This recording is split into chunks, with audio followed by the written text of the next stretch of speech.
Hello, good evening. Welcome to Live in Conversation. My name is Daphnée Antoine, and I will be live shortly with my co-host, Attorney Daphnée Camilien. Hello, come on in. How you all doing this week? Yeah, it's already Wednesday. Happy New Week.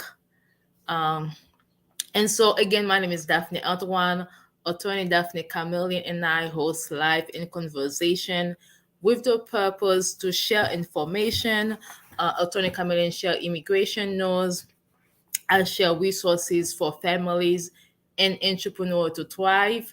And we also bring guests who are expert in their respective field, who can share their experience, their life journey with us, not only to share with us what they do, also to encourage us if that's something that we are interested in pursuing as well. So with that being said, typically Daphnée Camilien does our disclosure. And then so it's basically said that what we are sharing this evening is only for informational information only. So it should not be received as personal legal advice. Um, or and then so with that being said, uh, whatever that we share this evening, you can always follow up either with your own attorney, your own professional agent. And then so if you want to get in contact with the people that we are interviewing this evening, you can reach out to them. But what we are sharing is for informational purpose only. So we're planning to have a great show. Attorney Camilien will be with us shortly. And in the meantime, I want to go ahead and share some resources with you all, and Attorney Camillen will do our legal segment in a minute. So throughout this month, we've been we not only this month and last month, we have been doing a segment on real estate home ownership, and that's what we are continuing this evening. So let me bring Attorney Camillen, who's gonna say hello to you all, and then we'll get to that. Hello. Good Hello, you're evening. looking gorgeous. Oh, How you doing? Welcome back. yes. Good evening. You look good to yourself this evening. Thank you. We missed you last week. Yeah, I missed. Welcome back. Yeah, I missed you. It's not a Make su- Wednesday without live and conversation. I know. You share so much information. Um, yeah, I just did the disclosure. Oh, So sure. it's basically general information only. And Hmm. so, how about maybe you want me to go ahead and share resources, or you ready for legal segment? Whatever you want. Okay, legal segment. Okay. All right. Good evening, all. I'm going to talk a little bit today in the legal segment about a couple of things that's going on with immigration news right now. There, um, right now with immigration, just so you know, there are new forms that's out right now. New immigration forms. So that means the old forms. A lot of the old forms, if you use them, you can do your application. They may look very similar to the new forms, but if you use the wrong forms, your application will get denied. So make sure that you're using the most recent forms. Some of the forms that have been changed, and it's a much longer list, but some of the ones that you might recognize is the fiance visa form, the employment authorization form, and the visitor visa to extend time. So that's for um, who are um, those people in who are here in the U.S. and want to on a visitor visa and want to extend their time. Those forms have been changed, so make sure, especially for those who are doing their immigration forms on their own, make sure you check the bottom of the form. Make sure you go to uscis.gov. On the search box, you can put the name of the form or the number of the form. And when you get to the form, you just have to look at dates of form. So there's a whole little section. So just make sure you're filling out the right forms. And if I didn't say so because I kind of jumped into it, my name is Daphnée Camilien, and I'm from Camilien Law. Next immigration news is that the Biden administration currently has a push to get people people with permanent residency, green card holders, to get them to file for citizenship. So they're estimating that there's like about 9 million people in the United States have their green card, and they're trying to encourage them to become citizens. And immigration is backed up, and it has been taking people over a year who file for citizenship to get their citizenship. But the Biden administration is trying to get that process down to 6 months. Is trying to encourage USCIS to get that process down to 6 months and make it easier. When I say easier, make it like quicker for people to get their citizenship. But they have a whole program to try to, tell people the incentives of becoming a citizen. So people may want to consider it. I know some people have their views as to why they, want to just remain green card holders or become a citizen. So I know it's a personal choice. But they are encouraging people, and they have a whole initiative program that they're encouraging people who are green card holders to become citizens. And just so you have to have your green card for 5 years before you can apply for citizenship. There are some exceptions, but as a general rule, it's 5 years. The last thing of immigration I want to talk to you news is DACA. If those of you remember, DACA is the Deferred Action for Childhood Arrivals program that the Obama administration enacted in 2012. And so this was basically giving temporary legal status to immigrants brought to the United States as children. So it started in 2012, like I said. It was put into law by an executive order by President Obama. Some of the states do not believe that it's lawful. They believe that Congress should have been the one to put it into law, not the president. The way he did it, they're saying that's not lawful. Laws are by Congress. And so that being said, are created by Congress. They have sued the federal government. And in 2001, there was a federal judge who actually had put an injunction on the DACA program. So it stopped the Biden administration from taking new cases and only allowed for people to renew who already had DACA, right? So we're talking about this year. It's for those who got DACA in 2012. This is 10 years these people have had DACA. And so they're trying to stop the program. And so once that 2021 case happened and that federal judge stopped DACA stopped the government from taking new cases and only allowed the renewal, while the federal government went and appealed the decision. And so that lawsuit right now, that appealing of their decision is what's going on right now. I think arguments have just ended. And so a decision can be made within the next couple of months. We'll have to wait and see what happens, right? So if the federal government loses a case, more than likely they're going to appeal to the Supreme Court. If the states that have the states that sued the federal government, if they lose, they'll probably appeal. And we'll have to see. If it gets to the Supreme Court, remember, this is a more conservative court. So, there's no telling what's going to happen, but people have an idea. So that being said, immigration is constantly changing. Programs that were there yesterday are not there tomorrow. If there's something that you need to do in immigration, don't waste time. Don't wait. Just do it. Just do it. Like if DACA turns around and opens up, you're eligible for DACA. Run and do DACA. For those who have same thing, for example, like TPS, temporary protected status. If someone's eligible for temporary protected status, I implore you to run, and apply for TPS if it works for you. Remember, all these programs are or initiatives and programs.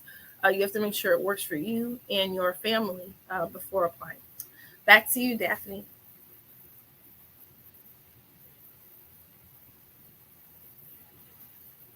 You're on mute. All right. Thank you kindly. You're always here to bring us the news, to keep us updated. So thank you for that. Uh, and I mean, so is that gonna be for the DACA case? Is that federal court or Supreme Court? Right now, it's in the Federal Court of Appeals, so it is Okay. federal court. The last thing that they can do is go to the Supreme Court. Whatever the Supreme Okay. Court says is final. If the Supreme Court takes the case, If they if take the the case. right, if this judge says no DACA, and they try to the government tries to appeal to Supreme Court and they don't take the case, it's over. There's no more. There's no more DACA. And then so if there's no more DACA, then so what about the people who had DACA since 2012? I know. That's the Eliminate for question. them as well? Well, it could be right. So it would have to see like Uh, what they say, but it very well could be just over. So it then has to be.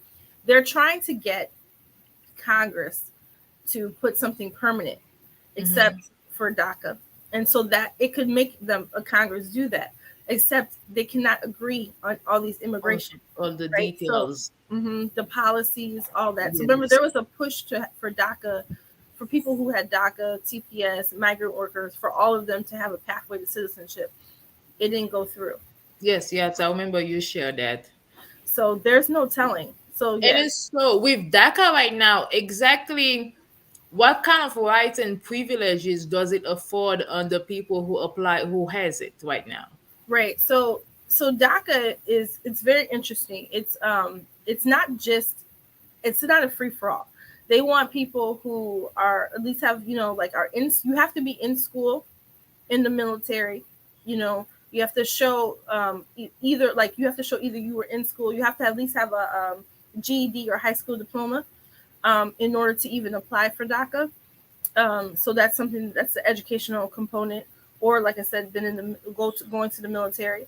So the thing with DACA, once you get DACA, it has to be renewed every 2 years, and you get work authorization, right? So that's what's huge is that people don't have to work illegally. Most of these DACA kids, they're in college, they're working. Graduates, yeah. Right. They want to pursue, their careers.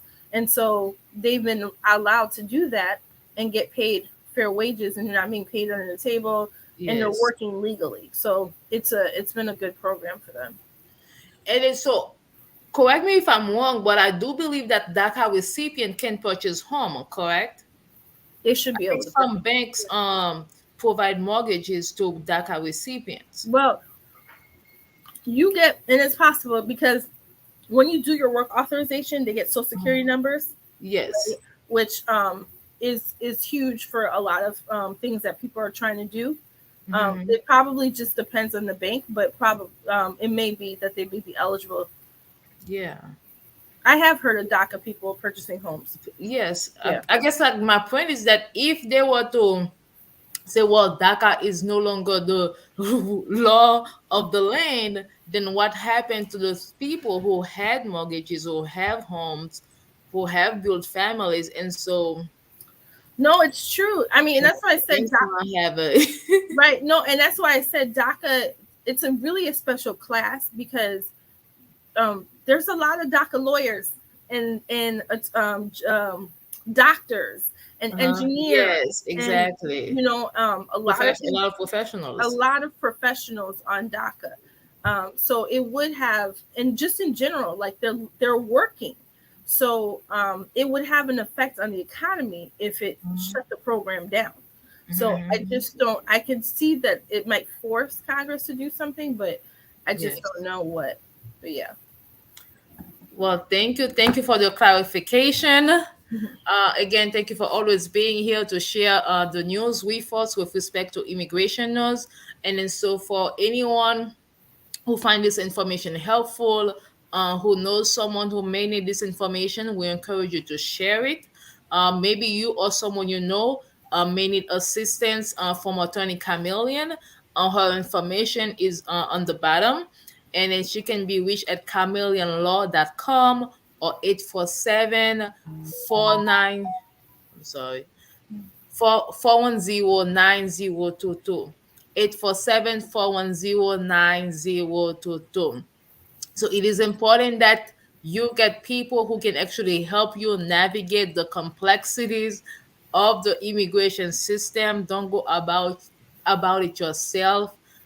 Reach out, connect, and even if it's coming here on Wednesday to ask your questions, go ahead and do that. But at the end of the day, make sure you have somebody knowledgeable on your side, and Attorney Camillion is pretty knowledgeable. All right, all right. So we're gonna have our guest with us in about 2 or 3 minutes. I did promise I will share one resource with you all. One resource with you all.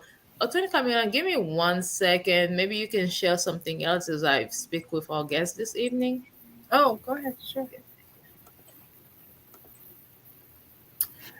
As I was saying, or as Daphnée Anton was saying, you can reach out to me if you have any questions. If you want a question to be answered on the air, reach out to us on Facebook, Live in Conversation. You can send me an email, Daphnée at chameleonlaw.com. I will answer your question on the air. Obviously, it will be anonymous. I will not say your name. And more than likely, if you have a question, someone else who's watching would also have a question as well. So what was I going to say? For those of you, I would want to talk about, I always encourage people to reach out to an attorney if you have immigration questions. But I do want to say USCIS.gov. So that's USCIS.gov. Is the website, that people use to print out forms when they're doing immigration applications. I would encourage people who have any type of immigration needs to familiarize yourself with USCIS.gov. You can create an account with them. Some forms you can fill out online. Just in general, just have, make sure that you go ahead and familiarize yourself. Look at the forms. You might not know the form number. Most forms have numbers, like an I-129, I-130, but maybe work authorization or just work. You can put these words in the search box and you'll see the forms. Try to familiarize yourself, see what's needed. It's very user friendly. It tells you what documents you need. I'm speaking to the people. I always want you to do it with an attorney. But if you can't, for whatever reason, although there are clinics out there that offer low cost or free, I would say familiarize yourself. Everyone should. If you're doing anything with immigration, you should see what the attorneys are looking at. These are the same forms. This is where the attorneys get the forms. What's needed of you. It tells you what's needed for your application. You can start preparing your items. If you need a birth certificate and it's in another language, you're going to have to get your birth certificate from your country and get it translated. Things of that nature that you're going to go ahead and look into. But it will tell you that you need a birth certificate, you need a marriage license. Those are all the type of things that information you'll get, but that will help you in the process of any type of immigration application that you're doing. Back to you, Daphnée. Oh, you're on mute. I am muted. Hello. Well, hello again to everyone watching us live. We appreciate it. This is Live in Conversation. Attorney Camilien and I, we come live every Wednesday to share information, resources, update on immigration news. And then so our goal is to really help families and entrepreneurs thrive, as well as keeping the immigrant community up to date with what's going on with respect to what's happening with immigration. So that being said, throughout the past month and this month, we have been spotlighting real estate professional who part of the real estate field, either as agent, as title insurance company owners, investors, you name it, they do it, and we want to continue to bring those type of experts to you all so we can all see what's possible. And before I start, I do want to share one resource with all of you who are maybe Haitian descent, who are part of the real estate industry. I encourage you to go ahead and be part of HaitianRealty.com. It is a non-for-profit directory where any Haitian descent real estate professional can be part of. So you can connect to the Haitian community who are either looking to purchase a home, or maybe you're part of the mortgage industry. They can connect with you. Like maybe someone who may need a Creole speaker to help them in that journey. So again, the website is HaitianWealthy.com. Let me see if I can share the screen. And then it's from Lori Joseph. She has been one of the guests that we've had, and then so I encourage you to be part of the directory. And so, without further ado, we do want to present to you all our guests for this evening. As you saw, the title is From Bankrupt to Thriving Real Estate Agent. This man has a story to share of overcoming bankruptcy, divorce, and he is now thriving. And I mean, really thriving as a real estate entrepreneur. Here with us, Richard Lewis, also known as Real Estate Rick. Thank you so much. Thank you so much, Hello. Daphne. Blessing, blessing. I appreciate you guys giving me the opportunity to be on here. Very, very much. Thank you. God bless you. God bless the audience. God bless the attorney. And I'm excited. We are Welcome. excited to have you. Amen. Amen. I know I introduce you, but how about you go ahead and do that? All right. Well, my name is Richard Lewis, aka Real Estate Rick. I am a visionary entrepreneur, a real estate broker, real estate investor, and private money lender. Um, was a single father, raised my daughter. So young lady, have an awesome girlfriend with has two awesome kids. My mom is my everything, and Jesus Christ is my Lord. That's me in a nutshell. I loved That's it. you in a nutshell. Very humble. Very humble. Amen. Amen. So I want to know because obviously I'm intrigued. So how did you go from bankruptcy to thriving? So take us back to how did you become bankrupt, or file for bankruptcy? What was going on in your life at the time? And then what made you turn around and start doing real estate, or were you doing that before? Or Well, okay. Bankruptcy started kind of sort of with trying to get into real estate and not knowing exactly the right strategies in the right way. So it led me to some deals that was just terrible.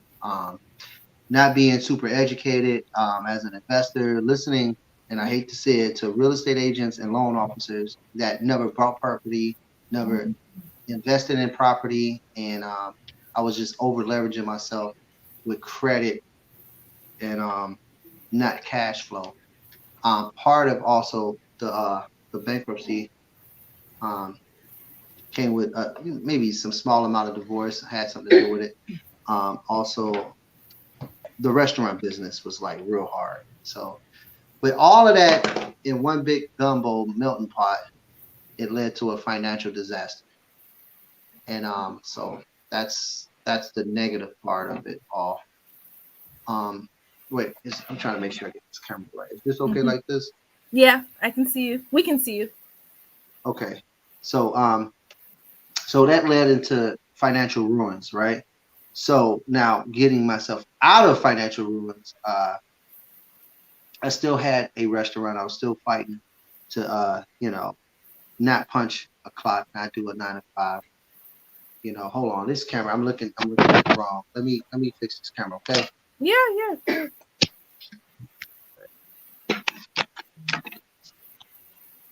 You're on mute, Daphnée.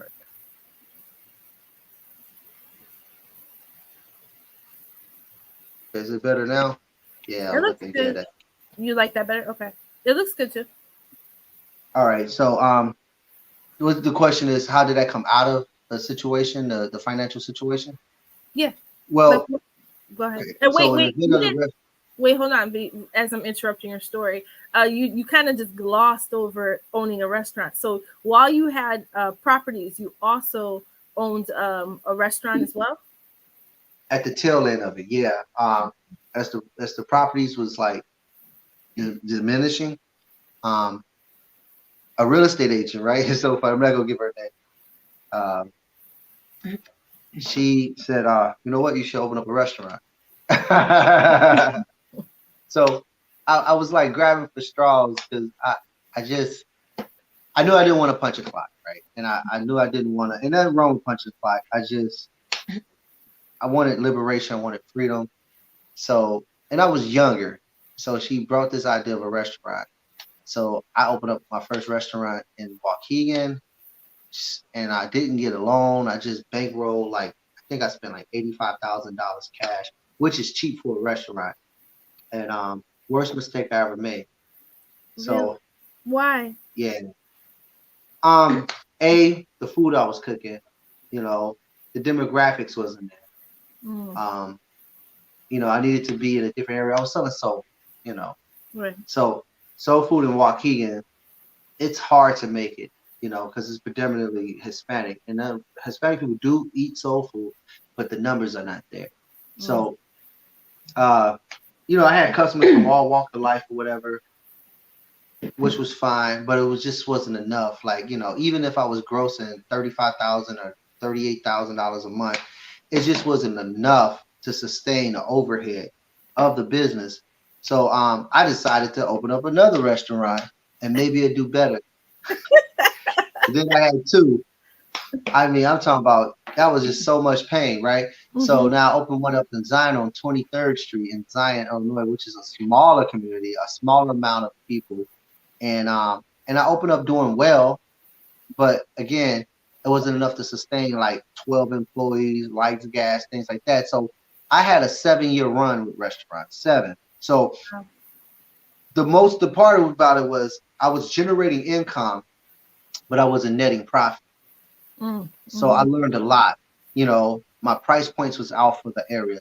So now this just made a major mess financially, a major mess because I didn't want to punch a clock, right? And I was just stubborn. Like I did that for so many years. I'm not doing it, right? Maybe that was a little ignorant. But I just kept believing that somewhere, somehow, and what I'm doing between restaurants or something, because I'm an entrepreneur, I'm a free spirit. Like I don't care if I was selling lemonade, at a lemonade stand. If it was profitable, I'm gonna do it if it's legal. You know what I mean? And so that didn't work. And so after 7 years, I didn't give up. Well, I didn't have to like throw in a debt towel. I was just looking at the financial situation and I had to put my daughter to college. I'm like, man, where's this money gonna come from? And I'm doing this restaurant and I can't seem to make it. I'm just turning money. Like you just how can you say you're not never profiting, you're just robbing Peter to pay Paul. And I was able to keep doing it because if you're generating $30,000-$40,000, but your overhead is like you can still play with the money, but you're not really profiting. You're not really taking like a lot of it home for you and your future. And I just had to stop the bleeding. And part of stopping the bleeding was being taking myself to a RIA, a real estate investors, about 4.5 years ago. In your area? In an area, it was in Gurnee, Illinois. It was where it's like maybe like 30 or 40 investors who owns like multi-units and flip homes, and just like people from all over Lake County. They would get together at this restaurant called Primo's back then, about 4 years ago, and I would go visit, because I had my failures in real estate already, and I'm like, well, like Daphne says, there's no other way but up. So I joined, and I just sat there and listened to people, listened to their stories, and rub elbows and things like that, and just try to pick up as much knowledge as I could as possible. And that was the beginning. It opened my eyes. That's So you go because ahead. I'm sorry. those real estate investor meetings aren't those all over? RIAs are all over. Now I ain't talking about the Dan Marrows. I'm not talking about, the seminar guys that come and you know, be on your local radio and television show, like, hey, come down, learn how to make $1 million in a day. It wasn't that. RIAs was real estate meetings. These were just, it's all over. Exactly. Different counties, Chicago, I mean everywhere you can find one. Just Google a meetup for real estate. So these was real investors, real millionaires, and real people making lots of money in a room. And and then there's a segment where you network with each person, not each person, but different people from different, groups, attorneys, brokers, investors, house flippers. So I was able to mingle, and talk to people. And I think after going there for like 6 months, I met a former football player. His name was Mark Dennis, actually. And he played for the Bears once upon a time, and he played for the Packers, and I think he played for the Panthers. And he was a real estate investor. He was house flipping, wholesaling, and he already had money. He already had something from the NFL, more than I had, I'm sure. And I was able to like ask him if I could meet him for coffee, and and help him even for free. Now, granted, I still had a restaurant at the time, and I'm still going through bankruptcy at the time. I really didn't know which way I was going, but he seems really successful. So he said, okay, cool, meet me for coffee. And I met him for coffee, and he was telling me about some of the deals he was doing, and how creative he was doing them, and how much money he was making. And I said, wow, can I be your acquisition manager? Let me be your gopher. I'm a grown man, but I don't mind learning. I mean, I can barter whatever I can do for free for knowledge, because you know something that I don't know. And actually, he didn't let me do it.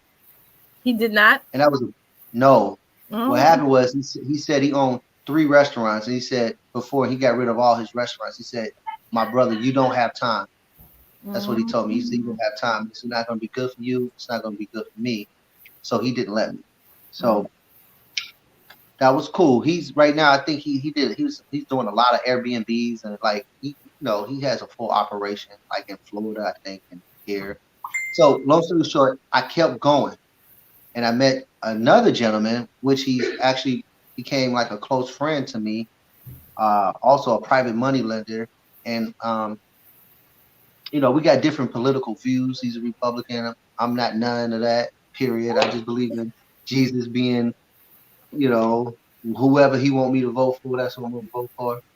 And so we just totally did 2 different worlds, man. But we end up becoming very good friends, a close friend. So he actually opened my mind up to, again, creative finance, real estate. Like I never understood it. Like literally how to control property without owning it, how to buy property with little to no money down.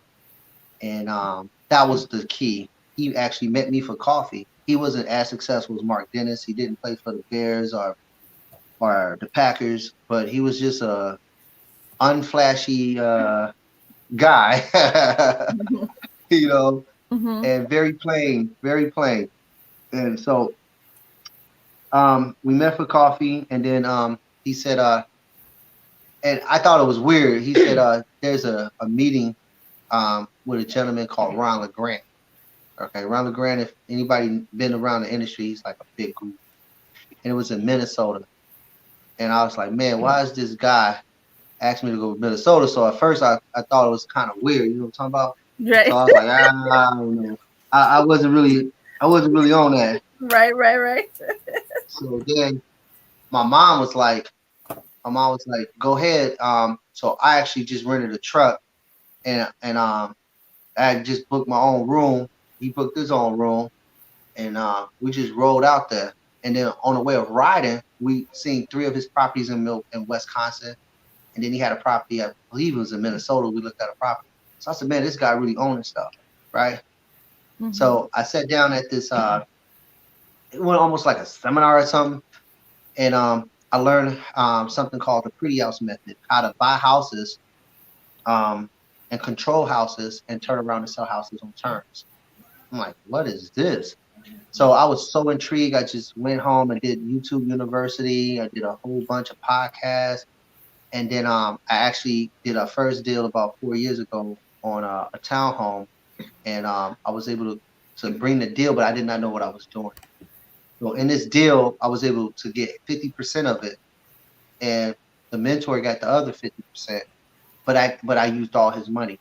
And now I have a controlling asset to this day that's being, right? Mm-hmm. So there was another deal that came up, and it was when wholesale was kind of legal in Illinois. Wholesale changed a little bit, where you could actually like put a house under contract and turn around and sell the equity of the contract to another buyer. Well, I actually did like a couple of those, and I didn't make much money. He made more money, but then a light bulb went off. It was on and popping at that time. One of the attorneys that I met in the RIA was named Ashley Wilson, and I was able to like get to know her a little bit better because I knew that a good attorney was like really one of the keys outside of hustling. So what I did was I let the restaurant go. I woke up one morning about 4.5 years ago, and I just let it go completely, and I just let my debt go, and then I just cleared out my bankruptcy, and I said I'm gonna go get my real estate license, right? Now, I didn't go out to be no big time realtor. That really wasn't my thing. I don't think that's really my swagger, but I am good with people and I put my heart in it. And whatever I do, I'm going to try to add so much value into what I do. So I went ahead and got my license because I said, okay, if I'm buying or selling, I need to also keep the overhead down. So I might as well be licensed. Mm-hmm. So instead of giving out the 3 to 6% to somebody else, I'm going to get it. So at that point, I went here and got licensed, and I did a deal or two. I think the first year I didn't even join the MLS. I think for a whole year. So after that, I actually joined the MLS, and I started really popping as an agent, right? Start selling houses and selling houses and selling houses and things like that. But on the other side, I started wholesaling houses, and I realized when I was wholesaling houses, I can make $10,000 like in 3 weeks versus $3,000 in 45 days, and the loan might fall apart at the end. Wait, hold on. So, can I interrupt you real quick? I never understood what wholesaling meant or is. Like, can you explain? Like, break it down. Wholesaling. Okay. Now this is state by state. Illinois, you have to be licensed to wholesale, and I don't even wholesale no more in Illinois. It's actually buy the property. I got the money. I buy the property. Okay. But about 4 years ago, wholesaling was legal, right? It was a signing of contracts. So basically, you have a contract on a property, which is the equitable. You have equitable position, and you sell your equitable position, the interest of your contract, to what we call an end buyer. An end buyer is the actual cash buyer. It's almost like brokering, but the difference is brokering, you have no interest. When a person is brokering, the only interest is the common interest of the client, right? And you have no controlling interest. But wholesaling, you actually have something called equitable interest. I'm buying your house, no one else. It's like on the agent side, it's like when we contingent a property. Okay. Now you sell that interest for the equity split, not a commission. You have to be licensed to receive a commission. But if you're selling equity, you get the fee in the middle. So if I bought something for 50 and I sold it for 60, it's on the HUD as an assignment, and you get $10,000 netted to you. Okay. That buyer comes in and he fixes the house up, and then he actually sells it on the open market. And so wholesaling became a way to generate income, large amounts. The biggest wholesale I did was like 16,500, Okay. in Wow. Wisconsin. And you can virtually do this anywhere. In Illinois, the law has changed where they call wholesaling basically brokering. So you need a license to wholesale it. Okay. All right. So I really don't do that because I don't want any conflict with my license so much or with my sponsor and broker. So I actually made it to a point where I buy them and I resell them. Like last week, I bought a house for 50,000, send the money to escrow. I closed. I sold it for 90 without touching the MLS, so that's 40,000 Oh wow. straight. Like that's somebody. Yeah, last week I made $155,000 for the week. But who you buying and And selling to without putting on the MLS? I got cash buyers. Don't even need to. How do you get cash buyers though? How'd you do that? I get cash buyers by people knowing I'm in real estate. I know people who all they do is flip houses. So if all I Mm, know they do is flip houses, I have them in my phone, okay. and I'm buying them 40-50% on the dollar. So even in the up market, down market, side market, we're so deep in it, we can make it. Okay. And then, Um, but being an agent at the same time, I always give the option that might be the best possible way for them to list at a higher price. So no matter what, I get a listing or I get a buy Right. because I'm the buyer. I have proof of funds and I can cash you out in 2 weeks. And then I have private equity groups who loan me money. So now I don't need a bank. I don't need underwriting. I don't need anything. Everything is streamlined. This So is how powerful it is. I realize in real estate, a lot of times when people want to get in real estate, a lot of times they think, well, I got to get a license. I got to do this. No. You just got to think different. People are going through something in good markets or bad markets. And some people, an agent can't help. There was a situation where one guy, he had to get X amount of money, or now he was going to jail for child support. mm, So if I went to go list it and his house is that messed up and then these 3 dumpsters worth of trash, how can an agent help that person? The agent's only looking for to help that person, and then maybe their commission is their pay. Me, I'm actually going to write a checkbook out. mm, Now that helps the seller in the situation because the seller needs the money now. He can't wait for a mortgage contingency to go through. mm. He needs to And sell it. somebody brought me this deal. This is why real estate is so powerful. It's just like a stock. Would you buy a stock sky high, or would you buy a stock when it's low? Right. When it's low. Okay. Now when something's so low, everybody's buying it and everybody's whatever, right? But real estate, if it's on the market so low, everybody compete. I don't want to compete, Mm, so I do a lot of self-direct Streamline. me in the seller. Okay, and then I disclose that I am an agent, and this is your best option is to list it for a higher gross. But sometimes they don't want to pay, and when I buy property, I don't pay. I make sure I pay all closing costs for the seller and no commissions. Only thing they paying is any liens that they have on the property. mm. Okay. Okay, so this is what my position is. So this is when I say real estate can change your life. Real estate can take you from bankruptcy to a whole nother level. I mean, trust me, it can. It changed my life in like 3 years. Being an agent, being a broker, that helps a lot. But learning how to buy property, learning how to control property, learning how to buy property subject to the existing finance, all this is powerful stuff that they're not going to teach you in real estate school, and they're not going to teach you in regular school. So when I say that, a lot of times people say, well, my credit is this, I can't get a home. I'm like, man, I make $50,000 off a house with a 500 credit score. I don't know what you're talking about. Because it's not logical thinking. Logical thinking says you need to be in this box. So what would you like recommend for the person out there who wants to invest? Like, would you say, because this seems like a big and I don't want to make it simple. And Oh, go ahead. Sorry. I'm sorry, Attorney Camilien. I just want to make sure that I provided the right information on the chat. You said RIA, which is all EIA for Real Estate Investment Association.org, correct? Yeah, RIA. Yeah, real estate. Yeah, Investment Real estate Association. investment association. You got it, yo. Okay. Oh, that's that org. And you also mentioned the Grant guy. What was his full name? You said Grant. You met Grant. He's in the real estate industry. No, he said marketing, Um. and then your friend that you went to Minnesota with.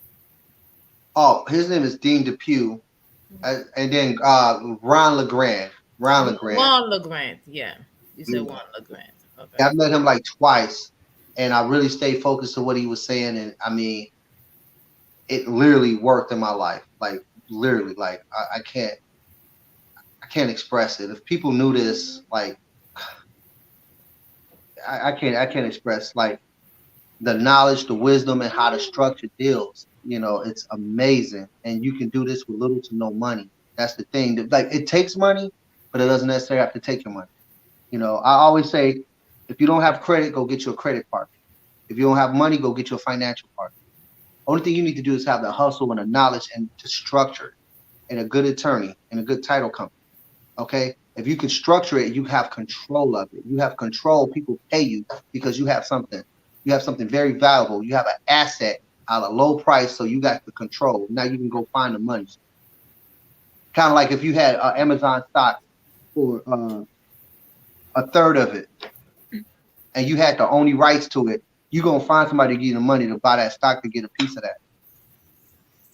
It's the same thing in real estate. The control that you can get off a contract that has equity in it is amazing. And then once you have control of that contract of a house with equity, you can buy it, you can fix and flip it, you can hold it for rent, or you can fix it up and then go to the bank, and after you put a renter in, cash out and refinance it to get your original investment out. You can leverage it. You can take that same money and start a business. You can do so many things, and real estate is just so powerful. Period. We always say cash flow. I mean, we always say equity comes and equity goes, but cash flow always flows. If the market falls, and you're in a good position, and you bought right, you got cash flow, and you ride it back up. If a stock falls, you got zero. Right, that's true. You know, and I mean, and that's how real estate changed my life. Like, you know, from making, I don't know what I was making, to making a couple of $100,000. Maybe my work week looked like I worked like 10 hours mental, physical. I flip a house. I made $122,000 off one flip last week. Right? Now check it out. I never lifted a hammer, a nail, none of that. And the crazy thing about that deal, I had private money come in. So I didn't even have no money in that deal. I had zero money in that deal, but I controlled everything. And after I paid everybody off the hood, I walked away with it.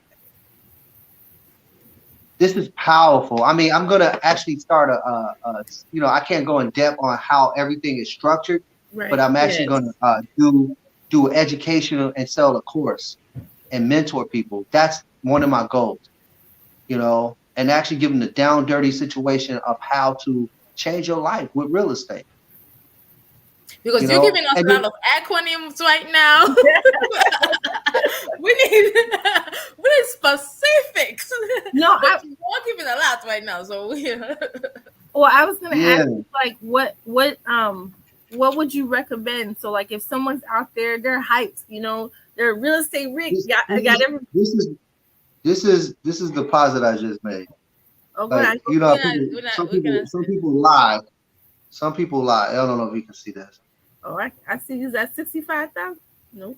No, that's 155,000. Wow. Yeah, I think like the camera. The light. The light. Oh, okay. Now it's it. Okay. Now it's wow. Look at the date. Look at the date. This is you know, some people can come in here and like tell lies or something. Look at the date. Here's the date. And so I know you do investment, and you also flip as well. And you just mentioned how you did you just flip a property and you were not even part of the construction. And so for a lot of people who get duped by contractors, so I guess, what is your advice? How did you go about putting a team together? How did you go about getting a contractors, right, that you trusted and who actually delivered? Okay, so Actually, the contractors that I'm using for the last two projects came from a regular client. So I was selling a client's home, right? And I think I sold her ex-husband a home, and I don't know how this lady had like some type of relationship. She said, "Rick, you everywhere. You need help. You need a good contractor." So she sent me somebody that she personally knew, and I'm not sure if it's her boyfriend or whoever, but these guys, like lifesavers. Like, I mean, so what happened was when she sent them, I met them. They gave me some bids, and then what I did was because I've been burnt before, so instead of giving somebody 50% or more, I gave them a third of what they, a third of the money, and then I bought the supplies in, and then I kind of monitored. And then what happened was I started needing them so much on different projects, I just put them on regular salary. When it came down to like things like mudding, drywall, painting, it was like on an hourly rate, right? And then when it came down to bigger jobs like roofing and things like that, or major flooring, electrical, then I only give them a third of the money, and I buy all the supplies, and then I kind of just monitor it from there.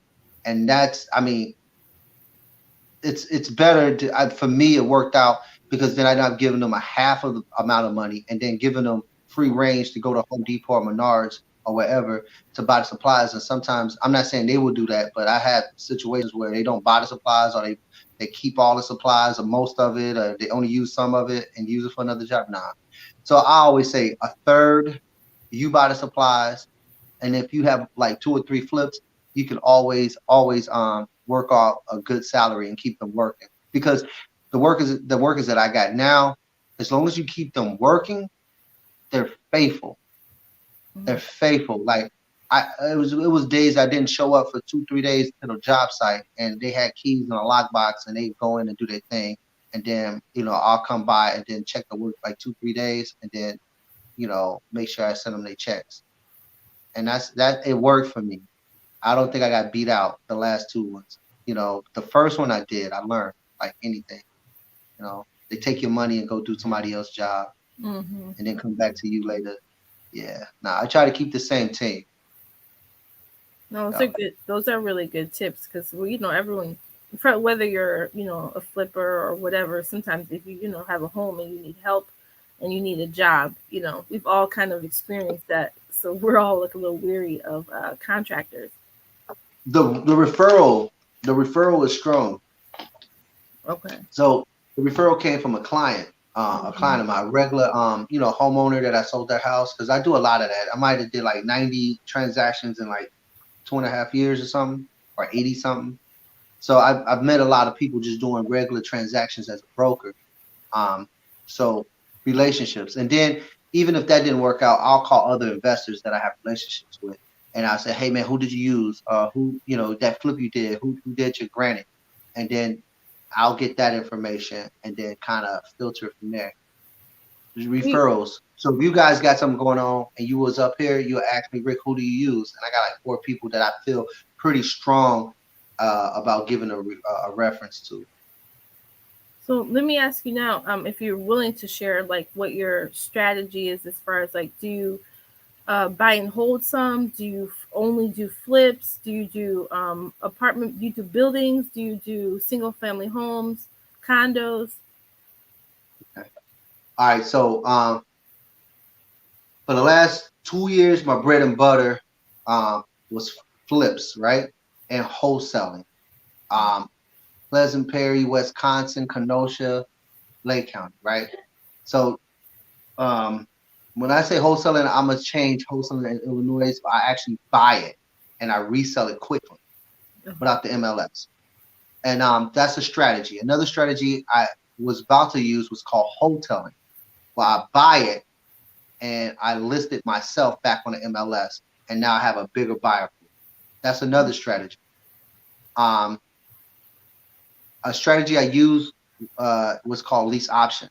I've done a deal where I still own today the contract where I was able to control a contract on a lease option, right? Well, I actually wrote the paper, our attorney wrote it, So then I take that same lease and I basically sublease it out, and I stay in the middle and collect the rent. And then I have the seller on something like almost like a land contract, where every time that tenant is paying me, I'm paying down a debt. You know what I'm saying? Mm-hmm. Until the deed moves over to me, and now I'm in the deal for hardly no money at all. You could do the same thing with Airbnb. Is so that was it, and we call that the pretty house method, basically, where I'm coming in, I'm not doing really no rehab on a rental property, and I'm controlling the property with a contract, maybe a contract for deed, land contract, or maybe an option contract, and I turn around and I lease it out, sublease it, taking a down payment. So basically, what I would do with the tenant buyer is sell it to them on a term. Mm-hmm. Not sell it, but give them an option to purchase, and now they bring in a option deposit, okay, and we take that from the purchase price. You get what I'm saying? Right. And now I'm in the middle now collecting, and then once they're ready, I hook them up with a loan officer, a credit repair specialist, and now they're ready to purchase. And now they clear me out, and I clear them out. So it seems like there's so many ways to structure. Even there's stuff that you've talked about this evening I've never even heard about before, which is really good. No problem. And this is all stuff I live and do and doing. I mean, there was a situation where I'm not going to give an address, but a seller was behind. It was in pre-foreclosure, right? And I just did this. This is real life. I made like $32,000, right, in Zion. So they're in pre-foreclosure. They can't make their payments. They needed money now, right? Mm-hmm. So I was able to give them money up front, take it out of foreclosure. Check this. Do a slight rehab, maybe like $3,000, like painting carpet, lipstick on a pig, right? Mm-hmm. And turn around and held the property so I don't get hit with long-term, active income, 30% capital gains. So I held it for 1 year, right? Now, when I held it for rent. Now, remember, I didn't come up with 20%. I didn't have a DTI. I did anything. I left the mortgage in that person's name. I took the property subject to the existing finance. Mm-hmm. Subject to the existing finance. I now own the property under $10,000. I cleaned the property up and I put a rent-to-own option tenant buyer in that house. The tenant buyer now is not like a regular tenant. Regular tenant might trash stuff. The tenant buyer has a sense of home ownership because eventually they're going to buy the home. We hope. That tenant buyer is now paying me, and I'm cash flowing almost $700 a month. Now that tenant buyer eventually will get a mortgage and clear out the whole entire loan. I profit. The loan get released. The seller is happy because now their credit is not messed up and they don't have a foreclosure. And in the deal that you just described, the seller was getting money too, though, right? The seller got money up front to deed the property. That was the sale. I left the mortgage in that seller's name. So now I don't have to apply for a mortgage. It's called subject to the existing finance. Yep. Because there's two parts. Life changing. Now I got cash flow. I got long-term capital gains. That's like 15%. Okay. I got a tax shelter because I got a depreciating property. Mm-hmm. To shelter some money. You get what I'm saying? And I got cash flow. And the best result is that the new buyers can get the home once they cash us out with a mortgage. You know what I mean? Right. And the seller is now free from the liens and also free from having a house with a foreclosure on their name. Right. This happens every day. This is a powerful tool called Subject To. A lot of people don't even know that exists. A lot of people think that's illegal. There's nothing illegal about it.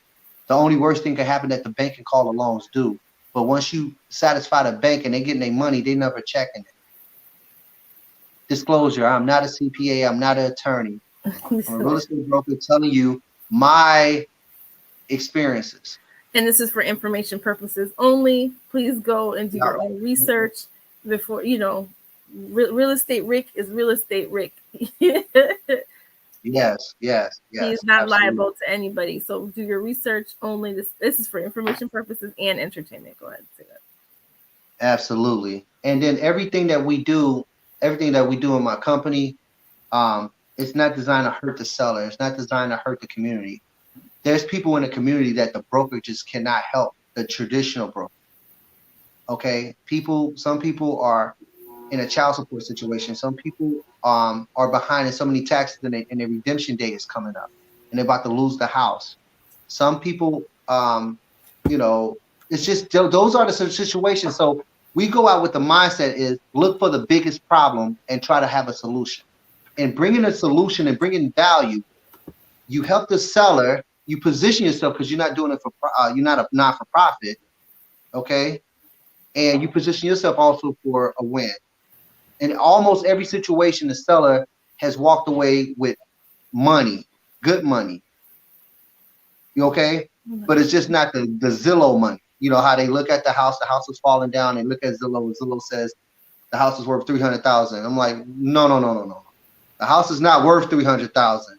The house needs a new roof, a new foundation, a new this, a new that, a new this. As is what I think the house is worth. Okay, minus the repairs, and then we have to have profit. What do you need? Well, if I only have $45,000 right now cash, I can buy me a new trailer and then I can do this. Okay, fine. If $45,000 cash works, that's good. Most real estate agents ain't gonna have $45,000 cash to pull out because they're thinking in the job mentality. Me, I can think in the mentality as an investor and helping that person fix their problem. Or if that doesn't work, I can give them the best option, which sometimes that work is to list your property.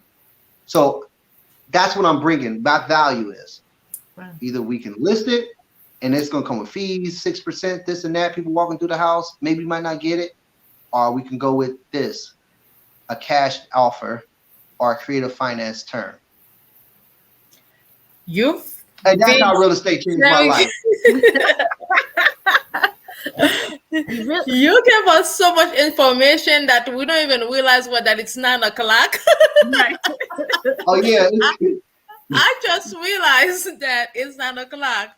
And so Christine, who also happened to be my sister, is one of the viewers here.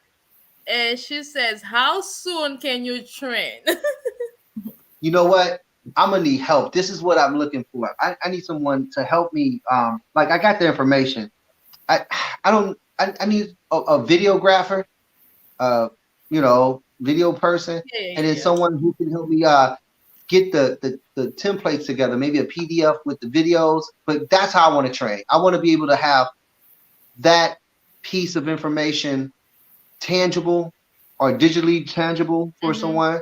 Like Real Estate 101 by Real Estate Rick, how to blah, blah, blah. Yeah. And then also in that same thing, I would want it to do maybe a mentorship call once a week in a Facebook group.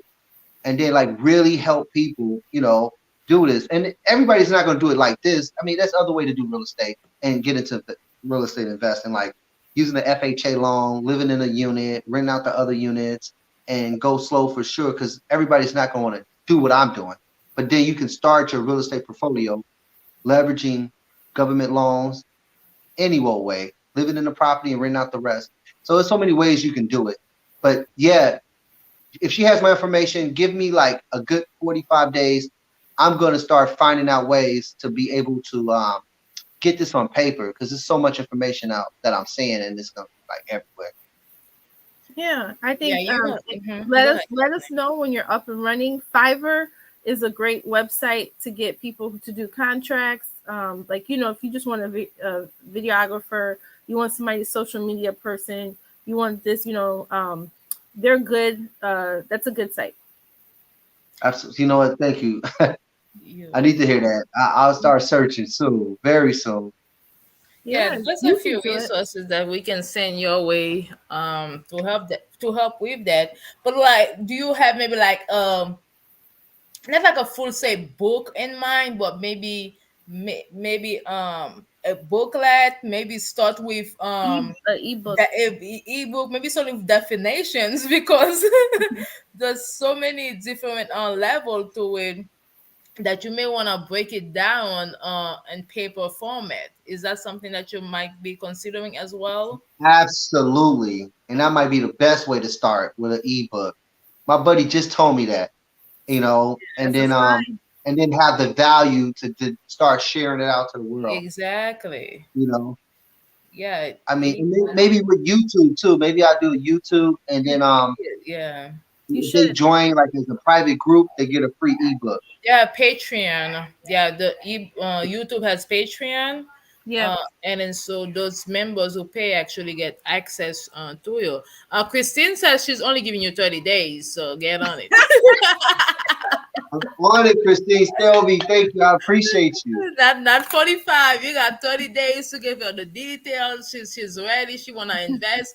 But what about somebody who, like, maybe Christine might be thinking about, following you, seeing what you're doing. So do you have option or to give people access to exactly what you do so they can learn from you as a mentor? You know what? I mean, for right now, they can just take my text number and we can just build from there. Because it's like this.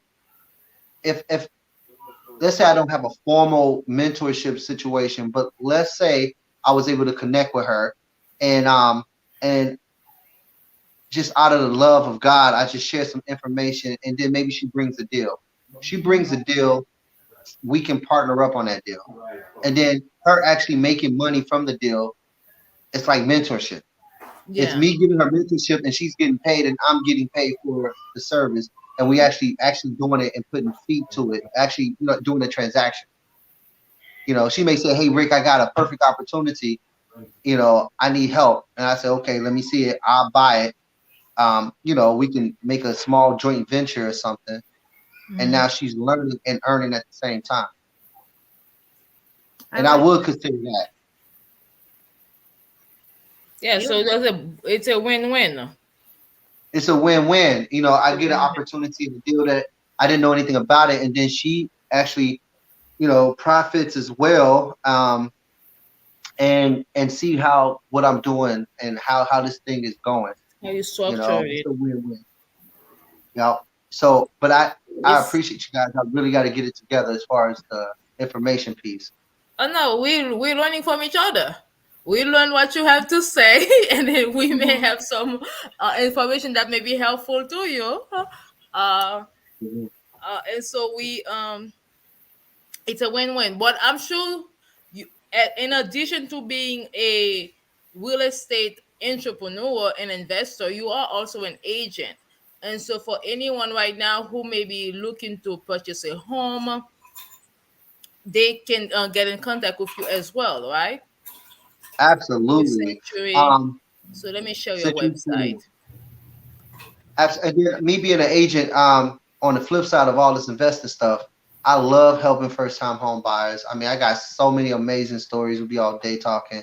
I love people. I love being a part of the whole giving them the keys and taking a picture.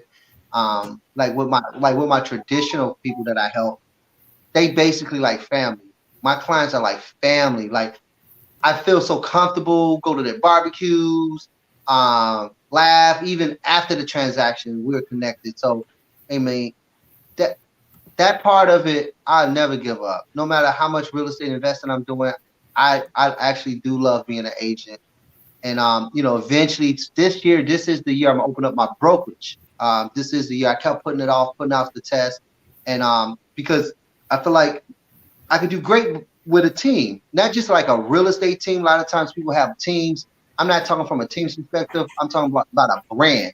Like you got Keller Williams, you got Century 21. Well, I'm going to do the Double R Realty Group and have a brokerage. And then in this brokerage, I'm just going to do some amazing things with the comp plan, for the agents so they won't feel like, you know, the brokerage is getting so much and they're getting so little. I'm really going to really think long and hard about the pay scale and about the culture and about just caring about the clients a whole lot. So that's coming for sure before 2022 is up.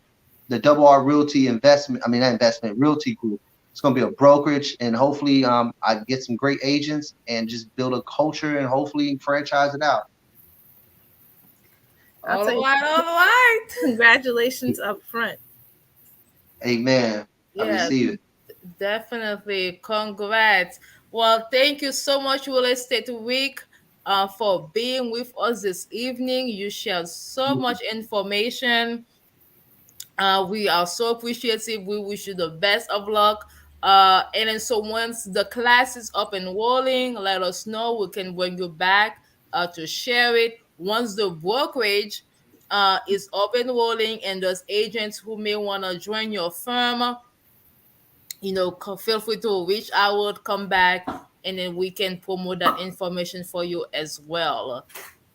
Any last maybe advice or any question, Daphne, as we wrapping up? It's 9:10. We Oh yeah, take it no, so just once again, thank you so much for coming on the show, for blessing us with your knowledge. I yeah. appreciate you and thank you. You're a blessing and you're a blessing. And thank you for the platform. I appreciate this. I'm humbly grateful, and God knows. Thank you to all of you who's been live with us. Thank you to Christine for all the questions, the comments. She said she's gonna see you on the 14th. So She's putting pressure on you. oh yeah, Yeah, she put it I in know I got for the you. pressure. Get on it. I'm gonna get we get it together. She's on the 14th. What else? Attorney Camilien, her services are also available to anyone who may need help. She's an attorney, and so you can reach out to her at 847-410-9022. 847-410-9022. And so if you want to reach out to Rick, I just had his website up. Let me put it back again. Boom, boom, boom. Also, he's on Facebook. So Facebook Real Estate Week. You can reach out to him there. And then And the Instagram website as well. Yeah. is Richard Lewis Century. The link is on the description of this live, and his phone number is 224-214-2903. And I And also follow me made on Instagram. Follow yep. you. Follow him. Follow me on Instagram too. I am Winnie Antoine. Yep. And your real estate Rick on Instagram, right? Real Estate Rick 111231. So Real Estate Rick 1112. DM me, follow me, text whatever, text Yeah. anytime. All right, all right. And I saw you started doing some videos on your Facebook page. Is that mostly motivational or real estate wise? Or Real both? estate motivational. It's Real gonna be estate real estate motivational. connected with motivational with Jesus sprinkled in it. Okay, so a little sprinkle of Jesus. I We don't Amen. found mind you. that. You can't see with the light. I found Amen. you. So I will Bless reach you. out to you. I Thank think you. you have You're a two more blessing. comments. She said, "Thank you, Daphne Antoine. Thank you, Camilo. Well, thank you, everyone, for watching. This has been live in conversation. We appreciate you. This is a conversation worth sharing. So do not keep this knowledge to yourself. Obviously, Will Estate Week was generous enough to come here to share this information. So don't just keep it to yourself. Go ahead and share this live, connect other people, and meet us back here Wednesday because we do have another conversation with actually the mortgage side of real estate. And so our guest next week is gonna share with you all the different type of loans that you can take advantage of if that's the route that you wanna take to be part to become a homeowner or an investor. So with that being said, that's it for now. Thank you again, Real Estate Week. Camillion Law, see you next Wednesday. My name is Daphnée Antoine, and bye for now. Bye. Bye bye. Thank you all. Have a great night. You Have a too. great night, everyone. See you back next Wednesday, live in conversation. Bye.